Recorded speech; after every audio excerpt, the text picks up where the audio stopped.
ఇలా భారతీయ జనతా పార్టీ ఒక చరిత్రాత్మకమైన తప్పిదానికి పాల్పడింది. ఈటల రాజేందర్ అనేటువంటి వ్యక్తి ఒక నక్సలైట్ ని పట్టుకొని ఇలా టికెట్ భారతీయ జనతా పార్టీ మల్కాజ్గిరి నుంచి ఇవ్వడం జరిగింది. ఆయన కమ్యూనిస్టు భావాలు ఉన్నటువంటి వ్యక్తి ఇవాళ భారతీయ జనతా పార్టీ ఎట్లా కౌగిలించుకుందని చెప్పి సూటిగా రాష్ట్ర ప్రభుత్వాన్ని, రాష్ట్ర నాయకత్వాన్ని, కేంద్ర నాయకత్వాన్ని ప్రశ్నిస్తా ఉన్నాం.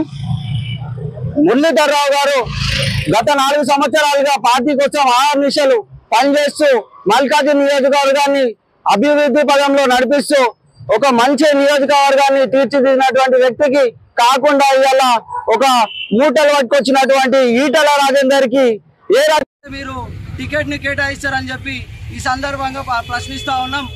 ఆయన గతంలో భారతీయ జనతా పార్టీ సిద్ధాంతాల ప్రకారం ఒకరికి ఒకటేసారి సీట్ ని ఇస్తారు. మరి ఆయన సీట్ ని ఇచ్చినా గానీ గెలవనటువంటి పరిస్థితి.